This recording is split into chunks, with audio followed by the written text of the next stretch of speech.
The lesson today was about not judging. Not judge anything. Today is the practice of today's lesson. That would be cool, huh? To judge nothing at all. You have a look in your mind and see if there is a judgment. A judgment is a belief that you know something about something.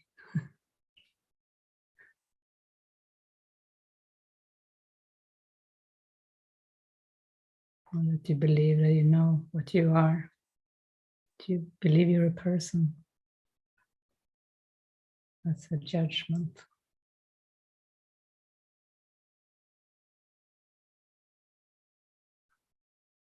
Jesus is saying early in the course that the last judgment will happen over millions of years or even longer. He's saying it's because the separation happened over millions of years,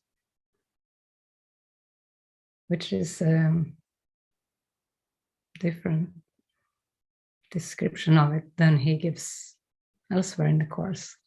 He says it's a present decision.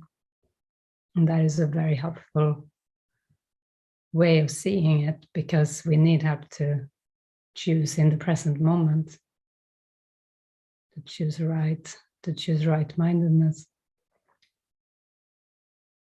But here he gives the description that it takes millions of years, and that the separation took millions of years too. And it's helpful to see it as a process too, because it can be scary if you see you miss the moment, you choose wrong, and then there's no saving anymore. So he just gives different options of seeing it, which can help. So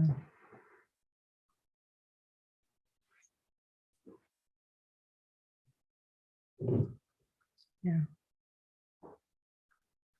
He's saying that the first step towards freedom involves sorting out the false from the true.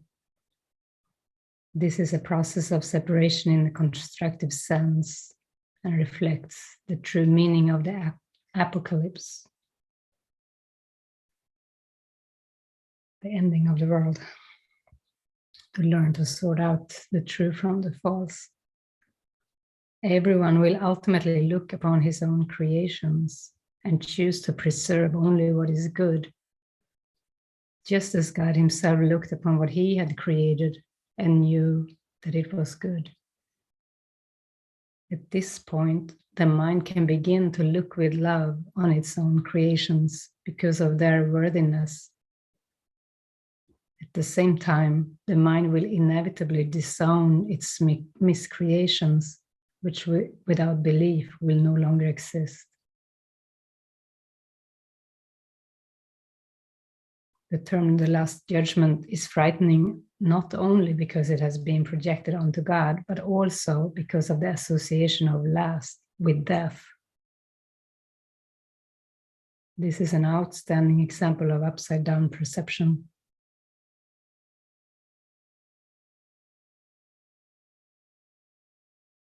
If the meaning of the last judgment is objectively examined, it is quite apparent that it is really the doorway to life. No one who lives in fear is really alive.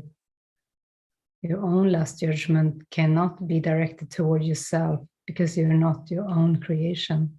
You can, however, apply it meaningfully and at any time to everything you've made, and retain in your memory only what is creative and good.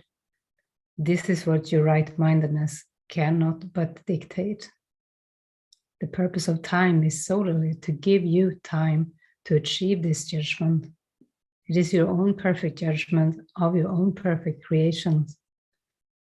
When everything you retain is lovable, there is no reason for fear to remain with you. This is your part in the atonement. This is so beautiful. I see just this as the learning to refrain from ego thinking, the learning to let go quicker of doubt, of judgment.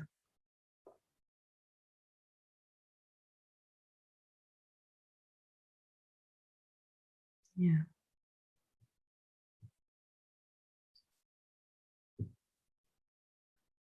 So here, because he's saying we have attributed it to God, the last judgment, but it's our process. The last judgment is our process, or Jesus, or Christ's process, not Jesus the man, but Christ with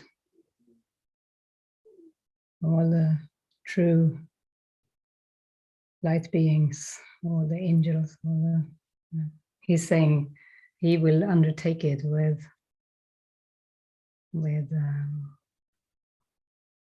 yeah, basically with us, with the right-mindedness.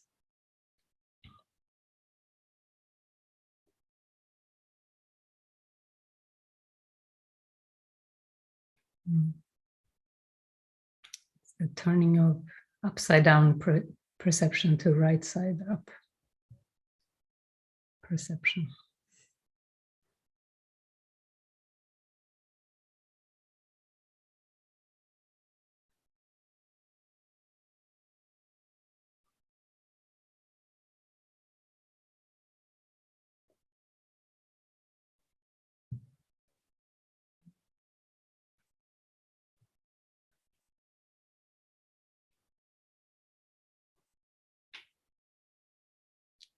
Yeah. It's a beautiful example of what he says, that he takes everything the ego made for separation and uses it for our awakening. So these terms, last judgment, apocalypse, that's another one that has a lot of fear associated with it. He's reinterpreting them to really help us see it's just freedom from the separation itself.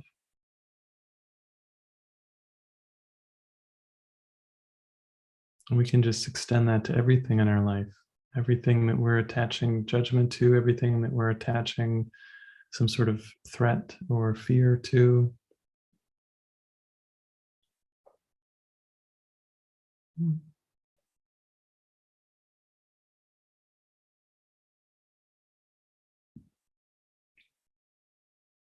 That can move from being our jailer to being our savior, to being what releases us from bondage.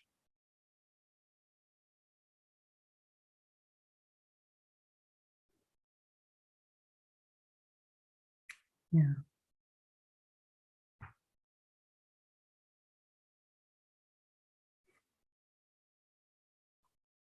Yeah, this is how it describes it. It's saying it's generally thought of as a procedure undertaken by God. This is, yeah, I recognize this from my past life as a Christian. There was this belief that God would come and judge us to go to heaven or to hell. And it was his job, and we could just wait for death and, see where we would go. And I thought I could probably possibly go to heaven, but there was no inner work required, really,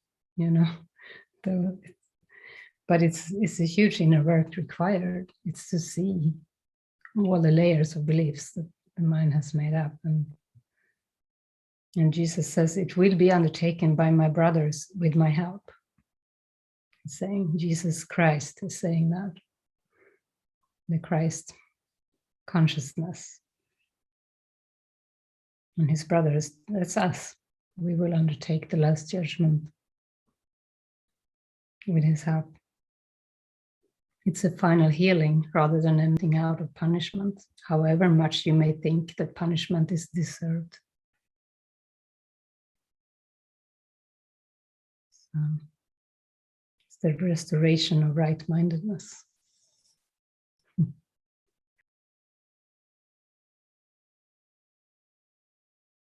Yeah.